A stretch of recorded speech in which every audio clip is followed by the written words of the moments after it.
Guilin merupakan sebuah kota yang menyajikan monumen alam yang terjalin dengan indah bersama struktur buatan manusia.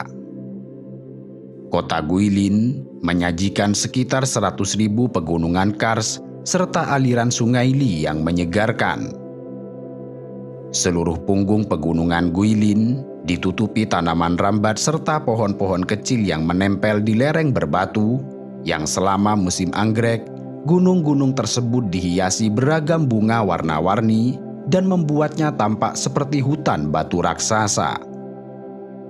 Sementara, Sungai Li yang membentang dan berkelok sekitar 80 km menjadi penghubung antara Guilin dan kota Yangshu. Ketika hari sedang terang, sungai ini tampak seperti lukisan pemandangan yang cerah. Sementara saat hujan atau kabut, Sungai Li tampak seperti lukisan misterius, namun tetap menyimpan pesona indah dan memukau. Sungai Li berikut anak-anak sungainya mengaliri daerah dari Guilin ke Yangshu, turun dari 141 meter di Guilin ke 103 meter di kota Yangshu. Di sisi lain, jalan-jalan dan bangunan-bangunan yang didirikan di atas dataran luas yang membentang dari kota Guilin selatan di kedua sisi Sungai Li ke Yangshu dan seterusnya, menambah kota ini semakin terlihat memesona. Hingga akhirnya, perpaduan antara rumah-rumah penduduk, pegunungan batu kapur yang menjulang, serta perairan Sungai Li yang mengalir tenang, menghasilkan aura magis yang menginspirasi para pelukis dan penyair selama berabad-abad. Guilin terletak di timur laut kawasan otonomi Guangxi yang dihuni oleh hampir 5 juta jiwa berdasarkan sensus tahun 2020.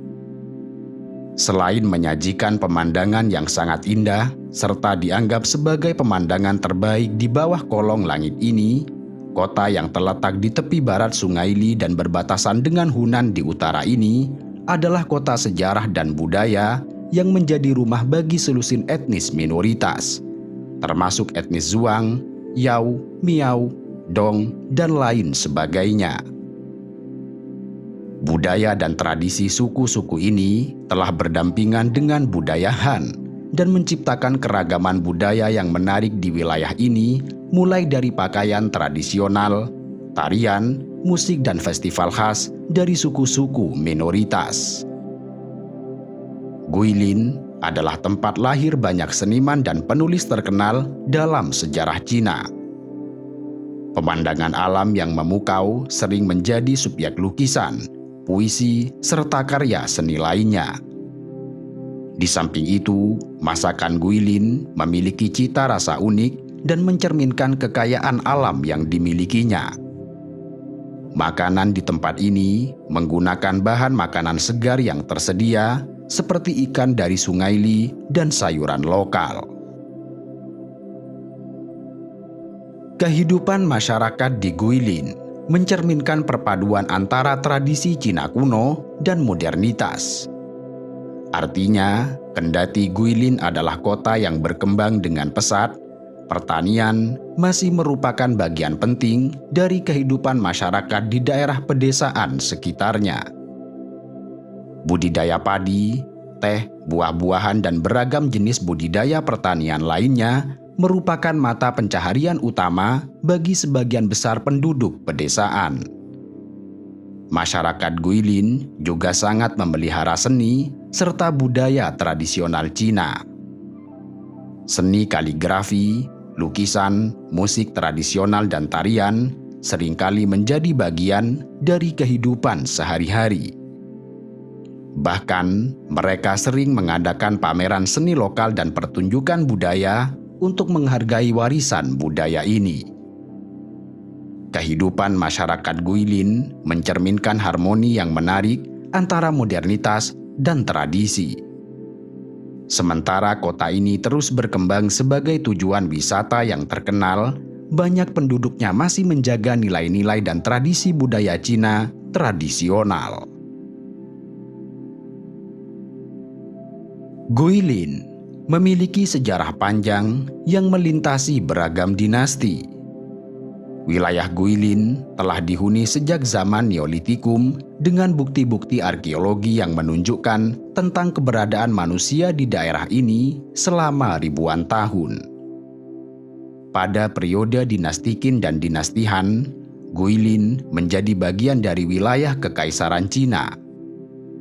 Pada abad ke-7 Masehi, selama dinasti Tang, Guilin menjadi pusat administrasi di bawah kendali pemerintahan kekaisaran. Pada masa ini, wilayah ini dikenal sebagai Xiangzhou. Kemudian, pada masa dinasti Song yang berkuasa antara tahun 960 hingga 1279 Masehi, Guilin mengalami pertumbuhan ekonomi yang signifikan karena posisinya sebagai pusat perdagangan antara Cina Selatan dan Utara. Pada abad ke-13, Guilin jatuh ke tangan dinasti Yuan setelah penaklukan oleh Mongol. Kota ini menjadi pusat administrasi militer dan pemerintahan. Tetapi pada abad ke-14, Guilin kembali menjadi bagian dari dinasti Ming dan mengalami perkembangan lebih lanjut. Selama masa ini, benteng dan tembok kota dibangun untuk melindungi kota dari serangan asing. Pada akhirnya, selama abad ke-20, Guilin terlibat dalam berbagai peristiwa penting dalam sejarah Cina modern. Selama Perang Cina melawan Jepang antara tahun 1937 hingga tahun 1945, Guilin menjadi pusat perlawanan terhadap pendudukan Jepang. Setelah berakhirnya Perang Saudara Cina antara tahun 1945 hingga 1949, Guilin menjadi bagian dari Republik Rakyat Cina. Sejak berdirinya Republik Rakyat Cina pada tahun 1949, Guilin telah berkembang pesat dalam berbagai aspek, termasuk ekonomi, pariwisata, serta infrastruktur. Lanskap kars yang indah dan daya tarik alamnya telah menjadikan Guilin sebagai tujuan wisata internasional yang populer. Dan seiring dengan perkembangan ekonomi Cina, Guilin telah menjadi salah satu tujuan wisata yang terkenal di Cina dan seluruh dunia. Keindahan alamnya yang menakjubkan seperti gunung kars, sungai dan gua-gua telah menarik para pengunjung dari berbagai penjuru dunia.